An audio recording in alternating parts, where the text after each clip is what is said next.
명절에 식구들 만나서 화목하셨죠? 감사합니다. 성경이 말합니다. 노엽게 한 형제와 화목하기가 견고한 성을 취하기보다 어려운즉 이러한 다툼은 선성 문빗장 같으니라.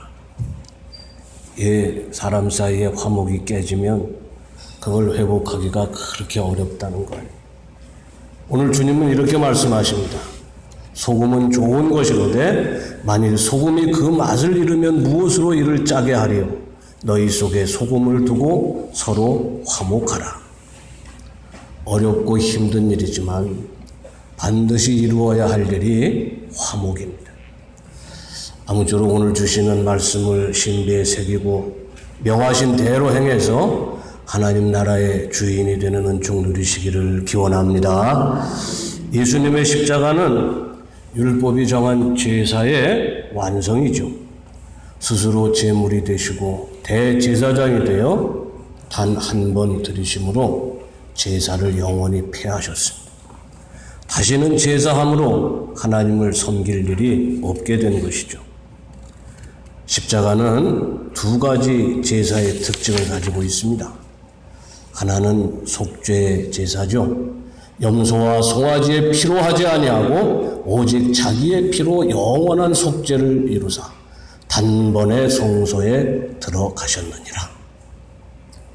다른 하나는 화목의 제사입니다.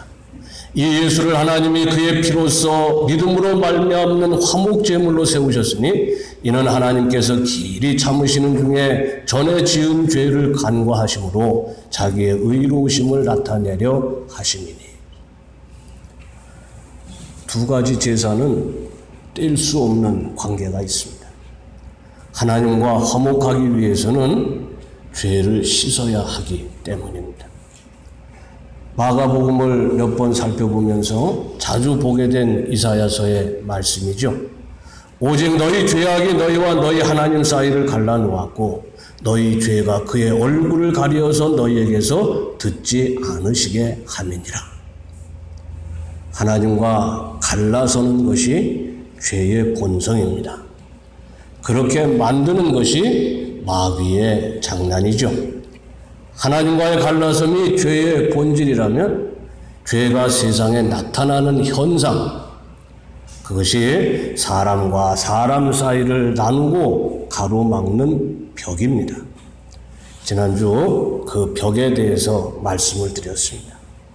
병든 자와 건강한 자, 이방인과 유대인, 가난한 자와 부자, 여자와 남자, 아이와 어른을 나누는 벽이 대표적이라고 마가복음에 등장하는 것이라고 말씀드렸죠. 이 벽이 없는 세상이 천국이라는 것을 이사야를 통해서 확인했습니다. 그때 이리가 어린 양과 함께 살며 포금이 어린 염소와 함께 누우며 송아지와 어린 사자와 살찐 짐승이 함께 있어 어린아이에게 이끌리며 암소와 곰이 함께 먹으며 그것들의 새끼가 함께 엎드리며 사자가 소처럼 풀을 먹을 것이며 젖 먹는 아이가 독사의 구멍에서 장난하며 젖된 어린아이가 독사의 굴에 손을 넣을 것이라. 모든 구별이 사라진다는 것입니다. 그 나라를 이루고 다스리시는 분이 그리스도이신 예수입니다. 예수님은 하나님과 벌어진 사이를 메꾸고 세상에 생긴 벽을 허물기 위해 오셨습니다. 땅에 계실 때 모든 병든 자를 고치시고 더러운 귀신을 내쫓으심으로 그 벽을 허무셨습니다. 세상의 모든 죄를 대속해서 죽으심으로 하나님과의 사이를 메꾸었습니다. 섬김으로 허물고 죽음으로 메꾸신 거죠. 마가복음에 의하면 주님은 생전에 3번 당신의 죽음에 대해 예언하셨습니다. 모두 제자들에게만 말씀하셨다는 게 특징입니다. 첫 번째 말씀하셨을 때 결론이 무엇입니까? 이에 예수께서 제자들에게 이르시되 누구든지 나를 따라오려거든 자기를 부인하고 자기 십자가를 지고 나를 따를 것이니라. 나를 따르려거든 십자가를 지고 따라야 된다. 두 번째는 무엇이었습니까? 예수께서 앉으사 12 제자를 불러서 이르시되 누구든지 첫째가 되고자 하면 뭇사람의 끝이 되며 뭇사람을 섬기는 자가 되어야 하리라. 세 번째는 역시 섬기는 자가 되라 하시며 그것이 곧 당신이 세상에 오신 목적이라고 말씀하셨습니다. 인자가 온 것은 섬김을 받으려 함이 아니라 도리어 섬기려 하고 자기 목숨을 많은 사람의 대속물로 주려 함이니라. 섬기는 자가 되어야 됩니다. 죽기까지 섬겨야 됩니다. 그것이 십자가에서 들려오는 예수님의 말씀입니다. 높은 자리에 올라서 사람을 향해 벽을 치고자 하는 그 옛사람을 죽여야 돼요. 하나님과 화목하게 되는 길이죠. 어린아이가 되어 낮은 자리에서 섬겨야 됩니다. 사람과 더불어 화목하는 일입니다. 그것이 주를 따르는 자들이 해야 될 일입니다. 믿는 자들의 일, 곧 믿는 일이죠. 그렇지 못하면 이름만 그리스도인, 맛을 잃은 소금과 다를 바가 없습니다. 무엇을 가지고 예수를 따르는 자, 믿는 자라고 할 수가 있겠습니까? 소금은 좋은 것이로되 만일 소금이 그 맛을 잃으면 무엇으로 이를 짜게 하리? 너희 속에 소금을 두고 서로 화목하라 하시니라.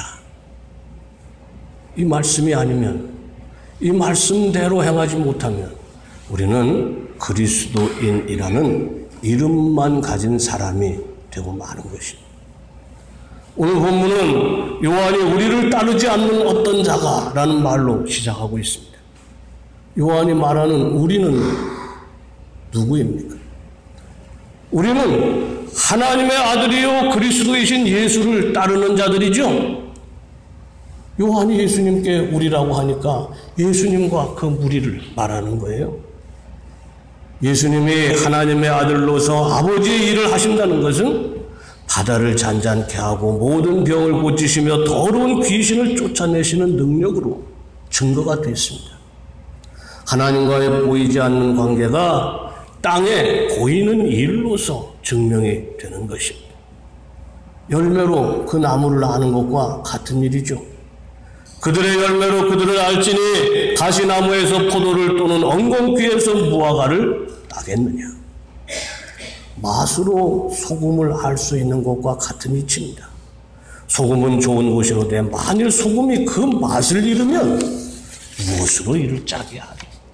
무엇으로 소금이라 하겠느냐 그 말이죠. 그럼 우리 주를 따르는 자들이 그리스도의 사람이라고 하는 것은 무엇으로 증명해야 되겠습니까? 화목히 하는 일이라고 말하고 있는 겁니다.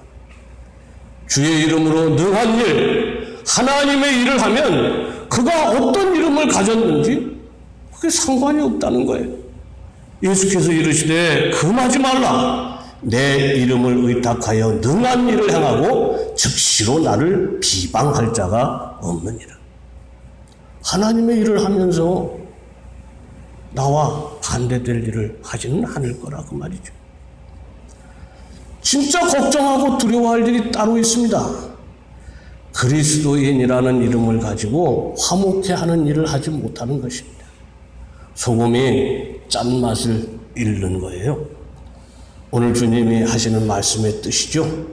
또 누구든지 나를 믿는 이 작은 자들 중 하나라도 실족하게 하면 차라리 연자의 못들이 그 목에 매여 바다에 던져지는 것이 나으니라. 만일 내 손이 너를 범죄하게 하거든 찍어버리라. 장애인으로 영생에 들어가는 것이 두 손을 가지고 지옥 곧 꺼지지 않는 불에 들어가는 것보다 나으니라. 주님은 속죄의 제물이 되시고 화목의 제물이 되셨습니다. 죄를 씻어야 하나님과 화목할 수가 있으니 따지고 보면 화목이 속죄의 열매인 것입니다. 화목제의 규례를 보면 분명합니다. 화목제의 규례는 다른 제사와 확연히 달랐습니다. 제물의 경우에 다른 제사에는 비둘기를 쓸 수 있었는데 화목제는 소나 양으로 제한을 했습니다. 다른 모든 제사에 수컷만을 드려야 됐는데 화목제만큼은 암수 구별을 하지 않았습니다. 제사에 쓰이는 떡도 무교병을 쓰는 것이 원칙인데 화목제에서는 누룩을 넣는 떡을 썼습니다. 다른 제사에 쓰인 제물은 태워버리거나 제사장만이 먹을 수 있었는데 화목제의 제물만큼은 모든 사람이 함께 모여서 남김없이 먹어야만 했습니다. 이 모두가 제사를 드린 후 사람들이 제물을 나누어 먹을 수 있게 하려는 뜻입니다. 비둘기를 쓰지 못하게 한 것은 이게 가난한 사람들이 드리는 제물이잖아요. 그런데 비둘기 잡아보면 먹을 게 없거든요. 나눠 먹을 수가 없어요. 부자라야 화목제를 드리는 겁니다. 유교병을 쓴 이유는 맛있게 먹게 하기 위함이죠. 누룩이 없는 빵은 맛이 없어요. 암수를 구별하지 않고 쓴 이유도 나눠 먹을 것이기 때문에 제물을 고르는 수고를 덜려고 하는 것입니다.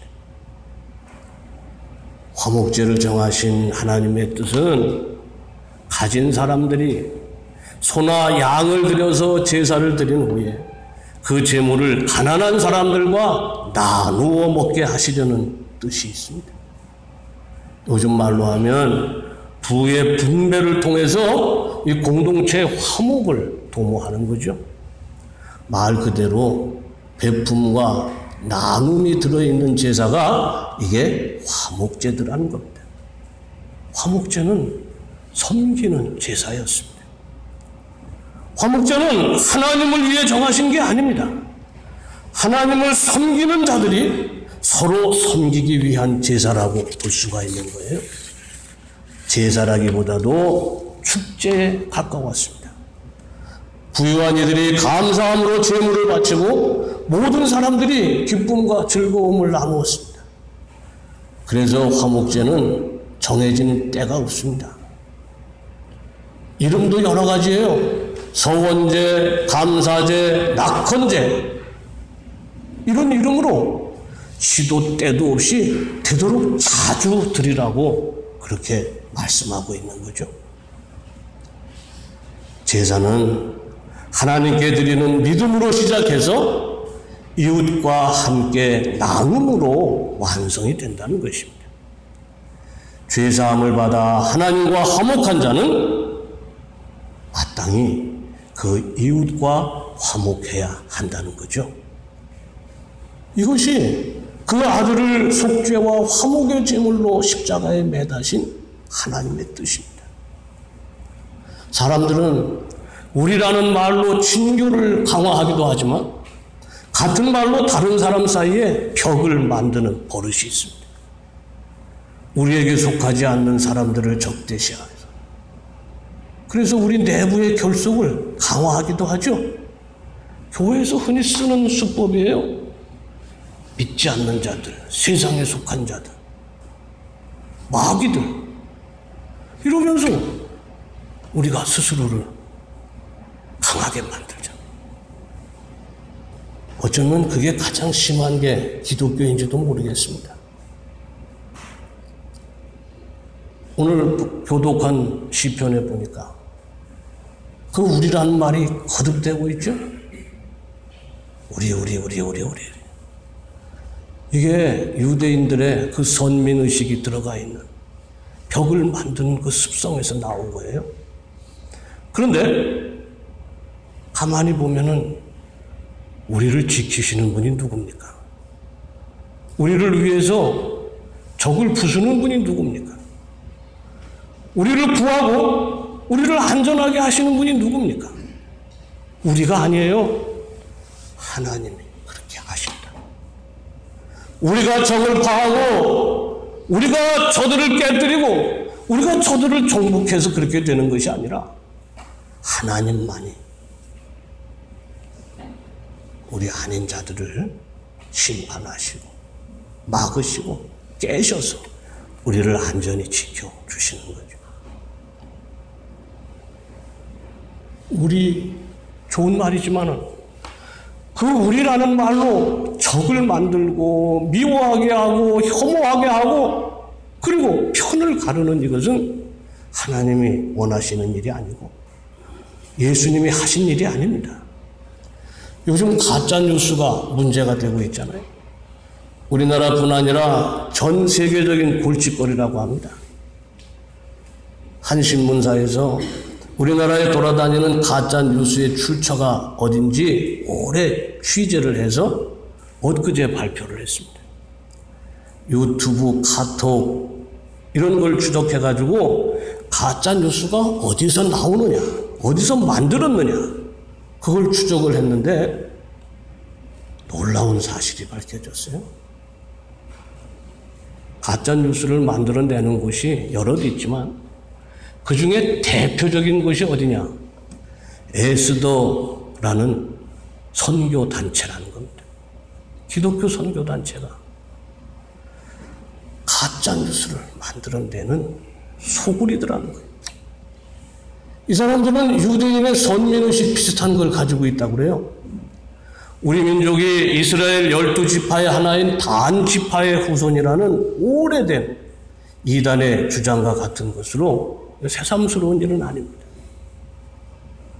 이단들이 주로 많이 쓰는 게 우리를 강화하는 거예요. 이 기독교 내에서도 이단들의 특징이 뭡니까? 자기들만이 옳고 나머지는 다 틀렸다는 거 아니에요? 그래서 저들은 이상하게도 같은 교회를 공격을 합니다. 그들의 주된 타깃이 기독교에 항상 이게 틀렸으니까 우리가 맞다. 그리고 그 사람들의 특징이 뭐예요? 자기와 생각이 다른 사람들이나 이방인을 혐오하고 미워하고 저주하게 만드는 거잖아요. 얼핏 말씀대로 행하는 것 같지만 우리가 봤잖아요. 안식일이 사람을 위해서 있는 것이지 사람이 안식일을 위해서 있는 것이 아니라 주님이 말씀하셨잖아요. 무슨 이유를 대도 사람을 차별하고 혐오하고 적대시하는 것은 하나님의 일이 아니라는 겁니다. 염두에 두시고 여러분 조심하시기 바랍니다. 주님의 제자들도 그 점에 있어서는 별 다른 게 없었던 것 같아요. 오늘 본문은 요한이 주님께 고자질하는 장면으로 시작하잖아요. 요한이 예수께 여짜오되 선생님, 우리를 따르지 않는 어떤 자가 주의 이름으로 귀신을 내쫓는 것을 보고 우리를 따르지 아니함으로 금하였나이다. 귀신을 내쫓는 일은 주님이 하신 일이거든요. 사람 사이에 벽을 만드는 그 귀신을 쫓아내신 거예요. 무덤가에 가서 살게 만들고 소리 지르게 만들고 자기 몸을 상하게 만드는 그 귀신을 쫓아내셨다. 사람을 병들게 하고 미치게 하고 사람 사이에 섞여서 살지 못하게 하는 그 귀신을 예수님이 쫓아내신 거죠. 근데 그런 일을 하는 사람을 우리를 따르지 않기 때문에 금하였나이다. 요즘 말로 바꿔 생각해보면 웬 놈이 주님처럼 주님과 같은 일을 하면서 다니길래 따끔하게 타일렀습니다. 우리 조직의 쓴맛을 보여줬습니다. 그런 뜻이죠. 그런데 예수님은 그게 뭘 대수냐? 우리에게 반대하지 않으면 우리 적이 아니라고 하시면서 사람들과 더불어 화목하라고 하신 겁니다. 우리라고 부를 수 없는 사람이라고 해서 우리의 적이 아니라는 뜻이죠. 우리라는 것은 중요하지만 이 우리라는 것을 빌미로 벽을 만들면 안 된다는 거예요. 어떻게 하라고 하십니까? 소금을 두라고 하십니다. 사람의 삶에 없어서는 안 되는 것이 소금이지만 제사에도 빠질 수 없는 게 소금이에요. 오늘 주님이 하시는 말씀도 제물에 치는 소금을 염두에 두고 하시는 말씀이거든요. 사람마다 불로서 소금 치듯함을 받으리라. 쉽게 이해가 되지 않아요. 별로 어려울 것 없는 것 같은데 무슨 뜻인가 생각해보면 잘 이해가 안 됩니다. 영어 성경을 보면 그 뒤에 모든 희생 제물마다 소금으로 절여지리라 라는 말이 나옵니다. 제물을 죽여서 소금에 절이고, 그리고 그 절여진 제물을 재가 되도록 태우는 모습을 여러분 생각하시면 되는 거예요. 주님은 죽어 소금에 절여져 태움 받기 전에 살아있을 때 소금을 두고서 화목하라고 하신 겁니다. 바울 사도가 말해요.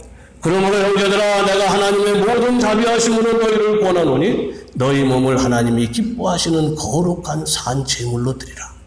이는 너희가 드릴 영적 예배니라. 영적 예배라고 그러니까 무슨 신비한 방법으로 드리는 예배 같은데 아니죠. 우리 몸을 산 제물로 삼는 것, 그것이 영적 예배입니다. 무엇을 위한 산 제물입니까? 로마서 12장 지금 말씀하신 그 말씀의 결론이 이거예요. 할 수 있거든. 너희로서는 모든 사람과 더불어 화목하라. 분명한 말씀이잖아요. 우리 몸을 산 제물로 삼아드리는 그것이 화목의 제사입니다. 속죄의 제사가 아니에요. 속죄의 제사는 그리스도 예수께서 한 번 자기 몸을 들이심으로써 끝난 것입니다. 그가 피를 흘리심으로, 그가 제물이 되심으로 우리 죄가 씻겼다고 믿으면 되는 거예요. 다시 예수를 십자가에 못 박을 일은 없잖아요. 그러나 화목의 제사는 그에게 속한 자, 그를 따르는 자들이 땅에 사는 동안 쉬지 않고 드려야 되는 제사라 그 말이죠. 바울이 말하는 그리스도인들이 드려야 하는 영적 예배인 것입니다. 예수님도 말씀하셨어요.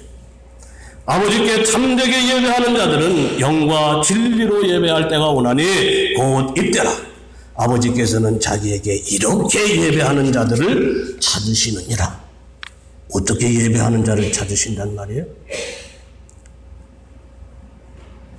이 산도 아니고 저 산도 아니고 정해진 자가 없다고 그랬어요.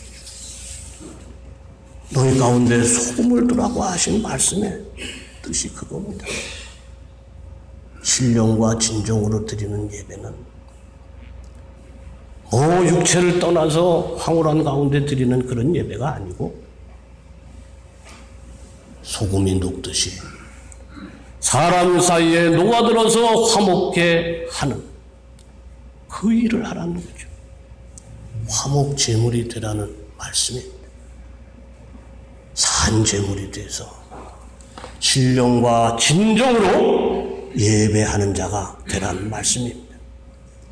성전이 아닌 곳이라 할지라도 내가 거하는 모든 곳에서 내가 화목의 제물이 돼야 된다고 하시는 말씀인 거예요. 주님이 말씀하셨습니다. 그러므로 예물을 제단에 드리려다가 거기서 내 형제에게 원망 들을 만한 일이 있는 것이 생각나거든. 예물을 제단 앞에 두고 먼저 가서 형제와 화목하고 그 후에 와서 예물을 드려라. 정해진 절차에 따라서 정해진 시간에 드리는 이 예배도 화목하지 못한 자가 드리면 그건 하나님이 받지 않으시는 거예요. 깨끗하게 하고 오래 보존하고 맛을 내는 것은 소금이 짜기 때문입니다. 소금의 짠맛은 녹을 때에 나타나잖아요. 주님이 말씀하셨습니다. 너희는 세상의 소금이니 소금이 만일 그 맛을 잃으면 무엇으로 짜게 하리요? 후에는 아무 쓸데없어 다만 밖에 버려져 사람에게 밟힐 뿐이니라. 맛을 잃은 소금은 화목하지 못한 사람, 죽어 소금에 절여지고 불에 태워질 사람입니다. 너희 속에 소금을 두라는 말씀은 결국 너희가 소금이 되라는 말씀이잖아요. 소금을 뿌린 제물이 되라는 말씀이기도 합니다. 소금에 녹아서 그 기능을 발휘하듯이 섬김으로 화목하라는 말씀입니다. 먼저 가서 화목하라는 말씀은 내가 먼저 섬기는 자가 되라는 말씀이에요. 섬김 받으려 하고 높임 받으려 하고 존중 받으려 하고 그렇게 기다리다가 결국 그 맛을 잃고 버려져 밟히고 말 것입니다. 신령과 진정으로 예배하라는 말씀과 같은 뜻이고 너희 몸을 산 제물로 드리라는 바울 사도의 말과 같은 것입니다. 성도들의 가정과 이웃 또 우리 교회와 나라에 화목의 은총이 넘치기를 기원합니다. 그러기 위해서 내가 소금이 되어야 되겠습니다. 그리스도인들, 주를 따르는 자들, 나를 따르려거든 예수님이 그렇게 말씀하셨죠. 십자가를 지는 자가 되고 내가 마시는 잔을 마시는 자가 되고 내가 받는 세례를 받는 자가 되고